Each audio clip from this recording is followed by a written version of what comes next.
verdad que de las cosas que pasaron no es tanto de lo paranormal como de lo normal, porque por lo visto el señor William tenía su aquel a la hora de rodar con él y los actores muy bien tampoco, no se divirtieron, Bueno, especialmente rodando. acabaron con lesiones, ¿no? Y hubo problemas. Yo creo que sería interesante, sobre todo ahora que hay un nuevo auge del cine de terror, que además una vez te comenté que podríamos hacer un programa sobre eso, ¿no? Sobre los 3, 4 grandes autores actuales de cine de terror elevado, que se le llama ahora, cuando el terror Sí. bueno siempre ha sido elevado, tampoco hace falta diferenciar de ninguna manera. Pero es curioso que quizá El Exorcista es la segunda película de terror de aquella época que cambió un poco el género, porque tenemos La Semilla del Diablo en el 68, después Hablamos de ella ya. que ya hablamos de ella y que de hecho da más juego, ¿no? Que esta a nivel paranormal y tal. Luego aparece esta, ¿no? El Exorcista en el 73, ya estamos en plena década de los 70, que a día de hoy se considera como la década más importante del cine de Hollywood, porque no descarta del todo esas grandes superproducciones de los 60, pero ya empieza a entrar en ese cine de autor, muy comprometido socialmente, muy en contra del gobierno estadounidense y que generó obras tan grandes. Y luego la tercera quizás sería La Profecía, ¿no? De 3 años después, del 76. Y parece que ahí hay una trilogía, ¿no? De cine de terror que se toma muy en serio a sí mismo y que, por ejemplo, en los Oscars arrasó en nominaciones. El Exorcista tuvo 10 nominaciones, que yo creo que eso sería impensable para una película de terror a día de hoy, por desgracia. Pero ojo, porque has dicho arrasó en nominaciones. Nominaciones Bueno, no significa Oscar en el bolsillo. sí, bueno, luego cuando ya vimos en el programa de las injusticias de los Oscars, ¿no? Que muchas veces el problema no es si la peli es buena o mala, sino con qué peli te enfrentas ese año. El Claro. problema que tuvo El Exorcista ese año es que se enfrentó al Golpe, que fue una película que reunía a George Roy Hill con Paul Newman y con Robert Redford y una película que tuvo mucho más predicamento intelectual y no tanto como El Exorcista, que se trató en su época casi como un blockbuster. Se dice muchas veces que Tiburón fue el primer blockbuster que llevó a la gente al cine en masa, pero en realidad fue mucho más El Exorcista un par de añitos antes, la que se lió tanto. Y bueno, y referente al exorcista, esto de esa leyenda que decían que no sé hasta qué punto fue verdad o es que alguien en un cine se puso malo por lo que sea y tuvo que ir a la ambulancia, de que en Estados Unidos había ambulancias esperando fuera a que la gente que había dentro de la sala se pusiera alguno malo o pasara algo del impacto que causaba la película en aquel momento. Sí, y habrá parte de razón y parte de no. O sea, si nos quedamos en un punto medio, seguramente sería que mucha gente vio una ambulancia en un cine o cerca de un cine o cerca de la puerta del cine y que podría ir precisamente a alguien que se hubiese desmayado viendo la película, o a lo mejor pasaba por ahí, ¿no? No creo que estuviera la ambulancia esperando porque además eso mueve mucho un dinero que a lo mejor es innecesario a priori. Pero todo formaba parte de ese marketing que necesitaba la peli Y resultó. claro, y que además ha llegado hasta nuestros días, lo que te decía antes. ¿Cuánta gente no ha visto El Exorcista y sabe lo de la ambulancia, sabe lo de los desmayos en sala, sabe más o menos de qué va la peli casi sin verla, ¿no? Y eso es lo interesante al final.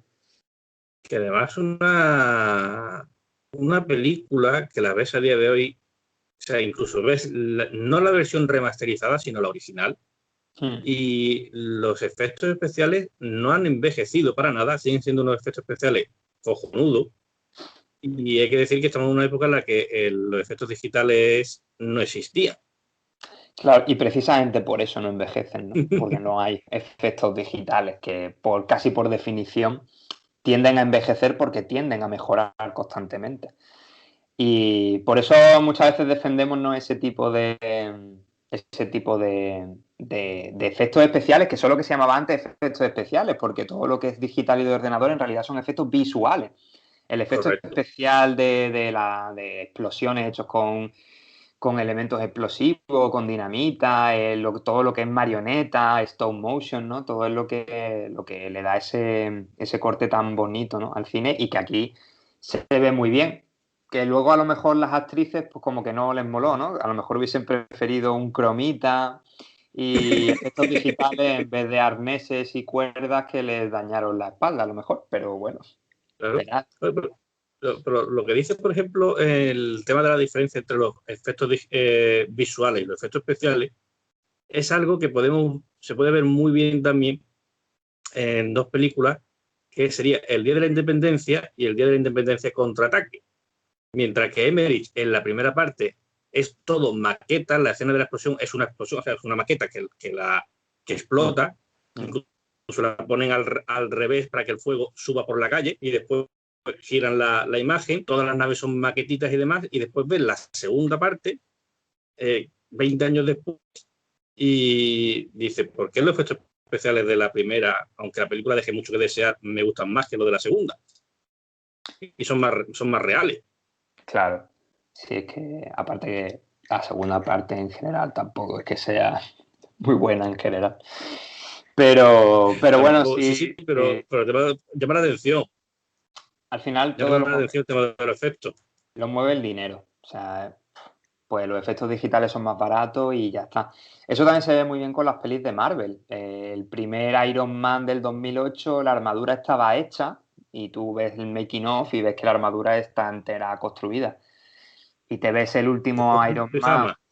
claro, te ves el último Iron Man de Endgame o de Infinity War y ves que directamente le ponen los puntitos al actor, el traje y ya está. Y además casi que se justifica narrativamente, ¿no? Que ahora es nanotecnología y ya no es un traje tal cual. Y bueno, bien, vale, pero no es lo mismo. Pero no es una armadura No, que tú estés viendo ahí. la primera aparición de Iron Man en 2008 tú la ves ahora y sigue funcionando estupendísimamente bien. Sí, sí. Pues continuamos con El Exorcista. Ya hemos descartado un poco el mito de las ambulancias. Sí, bueno, sería curioso ver cómo surgió la novela, ¿no? Porque he estado mirando Yo por la ahí. leí, ¿eh? Sí, ¿y qué tal? Como producto literario. Pues a mí me gustó mucho. A ver, también te tengo que decir que la leí hace mucho, mucho tiempo. Mm, O sea, mucho tiempo me refiero de Chavea. De ya, Chavea te estoy hablando con sería 14, 15 años. Y impresionaba bastante. A mí tampoco es una novela muy larga, es una novela bastante cortita.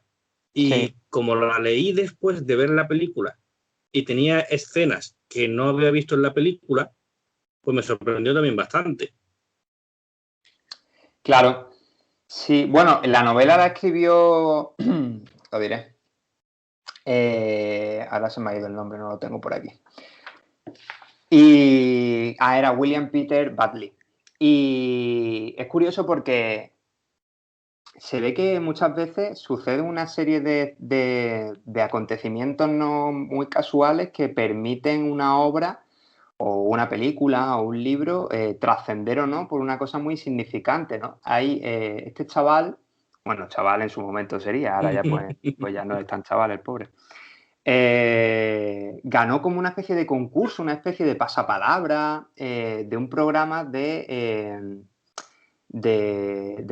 era de los hermanos Marx, sino uno de los actores que tenía como un programa, ¿no? De variedades y tal en la televisión, ganó cierta cantidad, no sé si son entre 7.000 y 10.000 dólares, y le De la época. preguntaron, de la época, y le preguntaron qué quería hacer con ello, ¿no? Y un poco hablaba no tanto de financiarse una novela, sino poder dedicarse casi exclusivamente a escribir una gran novela y poder más o menos vivir un poquito de la renta con ese dinerito mientras tanto, ¿no? La novela cuando fue publicada no pasó, o sea, pasó sin pena ni gloria, nadie la compraba, no tenía un buen canal de distribución, pero sin embargo volvió al programa a presentar su libro, con la buena suerte de que el otro invitado aquella noche al programa no pudo asistir. Entonces, en vez de compartir X minutos con otro invitado y no tener tanta repercusión, de repente el programa casi se dedicó en exclusiva a este invitado no desconocido porque ya había estado presentando su novela, y a partir de entonces cuando la novela pega el pelotazo. Es curioso cómo a lo mejor, pues si no hubiese ganado aquel dinero en ese programa, no lo hubiesen vuelto a Claro. reinvitar, que hubiese ido otro día, no habría tenido el predicamento que tuvo, ¿no? Y que además ocasionó que la película se produjera en muy poco tiempo, hasta el punto de que el novelista se posiciona como guionista de su propia novela, como productor, y encima elige él al director. Un William Friedkin que venía además de ganar el Oscar a Mejor Director por The Friend Connection, contra el Imperio de la Droga, que ganó 5 Oscars, ganó película, actor principal, director, guion adaptado y montaje. O sea, de repente una novela de tamaño éxito con un director totalmente consagrado, y la gente estaba como loca, ¿no?, por ver esa película. Y funcionó, sigue funcionando a día de hoy. Sí, de hecho hay un anuncio de la época, que no sé si estará por internet y tal, pero lo que es el cartel publicitario, ¿no? Yo he leído la descripción sobre el cartel, que es un estadio de fútbol vacío, menos una persona que está ahí en el estadio de fútbol, y pone abajo, ¿dónde está todo el mundo? Y pone, todo el mundo está en el cine viendo El Exorcista. ¡Ostras! ¡Qué bueno! Claro. Eso me ha recordado un poco a aquellos míticos años 80 que tú no viviste, cuando los domingos por la tarde ponían V, la serie original, no después el reboot que hizo ABC, y se quedaba España vacía. O sea, no había gente ni en el Corte Inglés. O sea, tú vas a la calle y no había nadie, estaba todo el mundo delante del televisor viendo V.